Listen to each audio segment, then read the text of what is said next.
Hello and good morning. Uh, I just ran into a breakdown wherein there's one serpentile belt, is what they call, basically an alternator belt that runs from here, down there.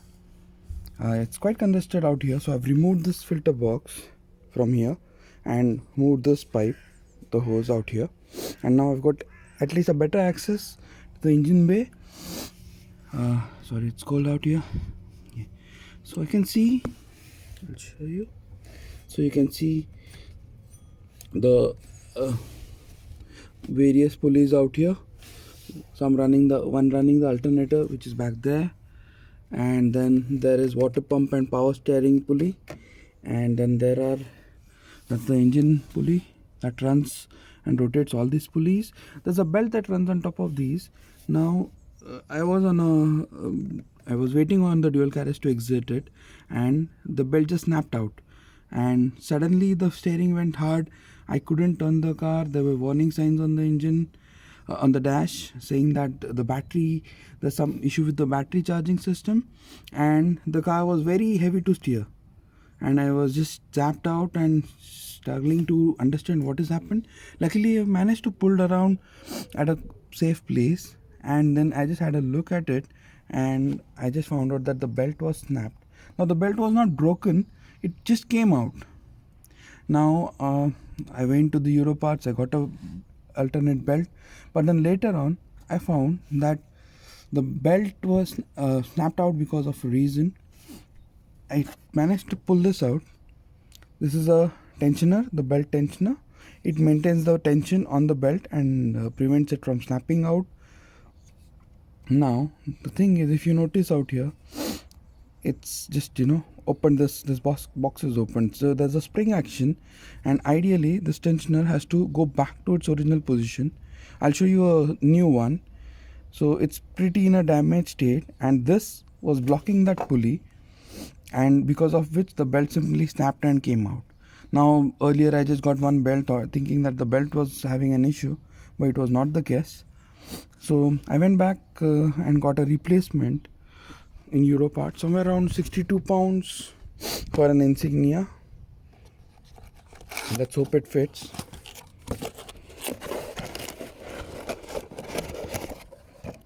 That's the new one. So there's an Allen key, as you see out here. We just have to insert this Allen key, install it, put the belt on, and then remove this key. This tensioner will go back and it will reach till this point marked out here, and then it creates the tension and keeps the belt in place. So this is the old spare and this is the new spare. You can see there's a difference. You can see here it's dislocated or it's broken out here. That was the reason for the trouble, and this is the perfect one.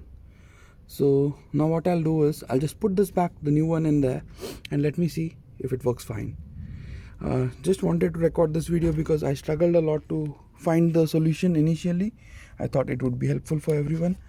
I'll add a separate video when I put the belt on and see if it works fine. Thank you. So just before I install this spare or the tensioner, a simple trick. Now I realized that the space that I need to install this tensioner is quite cramped. What I decided was I'll use this insulation tape. What I did was I just stuck this screws to the body of this tensioner. I'm planning to just put it down there so I don't lose the screws when I try to put it back there, and then I'll just remove these tapes and fasten the bolts. So let's hope it works fine.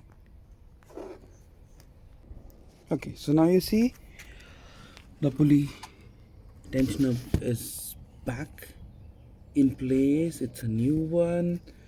Managed to fit it. A little bit of struggle because of the cramped space that we have out there. Yeah, there it is. Yeah, so now all I need to do is run around the belt and remove that Allen key, and the tensioner will fall in place. Okay, there's one more trick. If you're not supposed to change the tensioner, you're simply supposed to put on a belt. All you need to do is, you see a bolt out there? I'll just manage to, this one.